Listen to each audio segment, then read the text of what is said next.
Today, we're about to embark on a fascinating journey back to the era of the Great Depression. We're unearthing 24 remarkable minimalist living rules that our grandparents and great-grandparents lived by.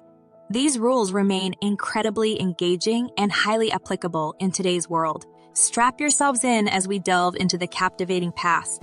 Rule number 1, preserving food without refrigeration. Back in the days of the Great Depression, luxuries like modern refrigerators were scarce.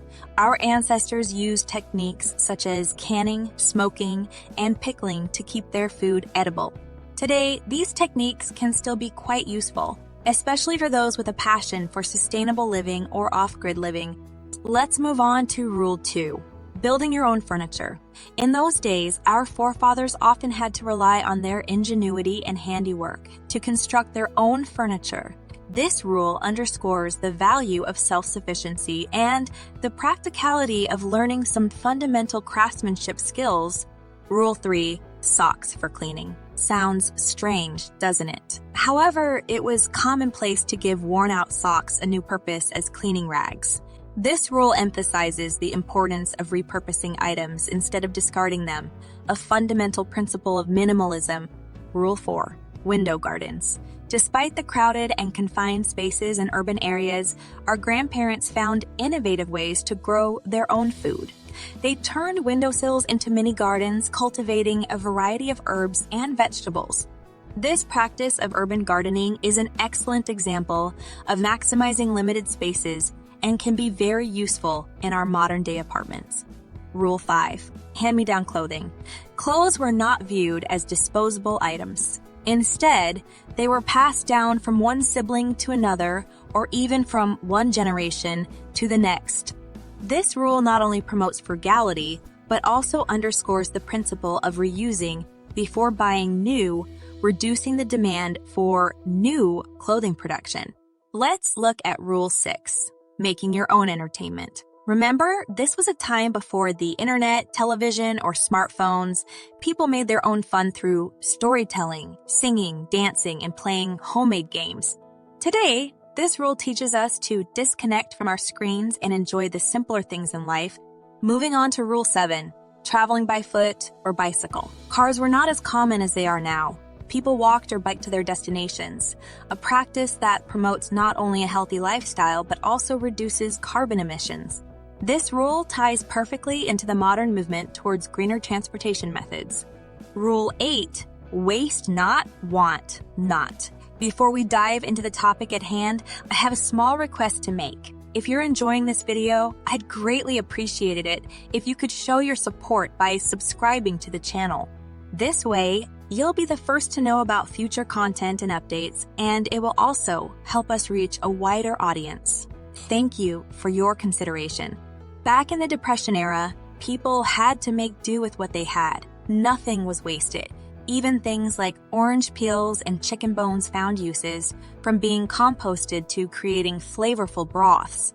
On to Rule 9, moonlighting. To make ends meet, many people had to take on multiple jobs, a practice that echoes in today's gig economy. This strategy of having multiple income sources is just as relevant today as it was back then. Rule 10, soap making. When store-bought soap was too expensive or simply not available, people made their own.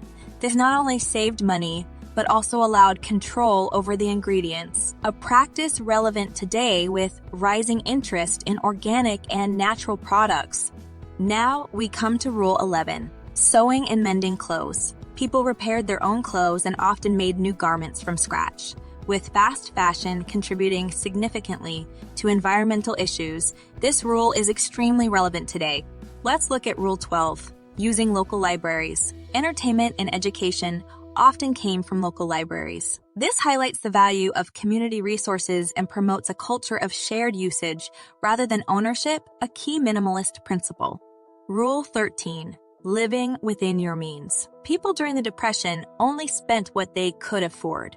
This is a timeless lesson that helps prevent debt and encourages financial freedom. Moving on to Rule 14, natural remedies.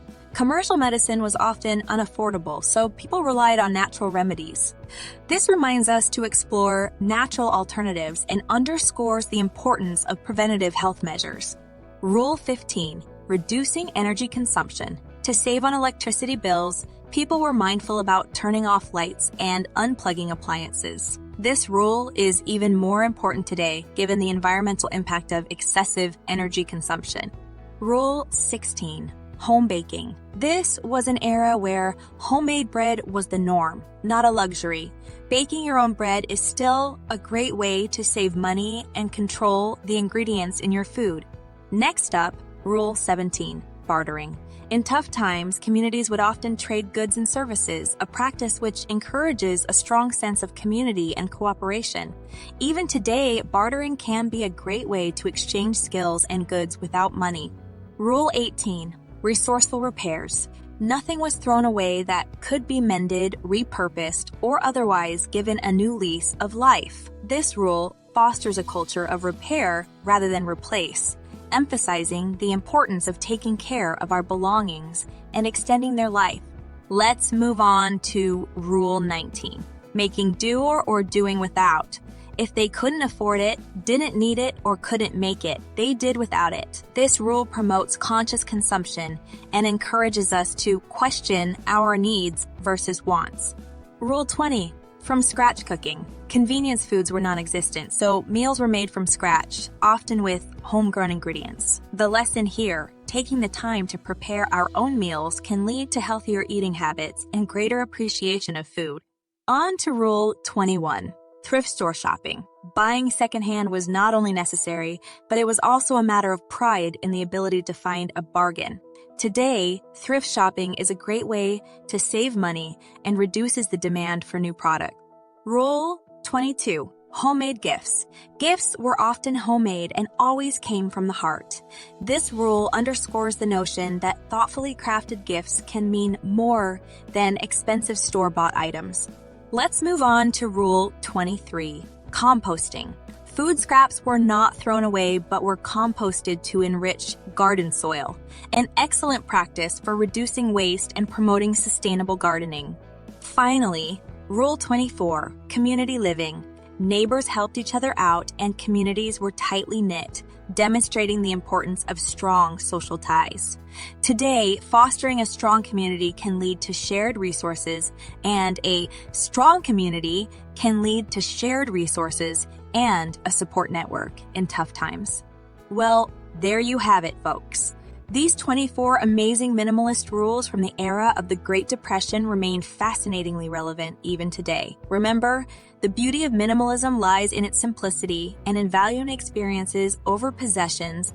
Let's try to incorporate some of these rules into our lives and see the difference it makes. If you liked this video, don't forget to hit the like button and subscribe to our channel for more such insightful content.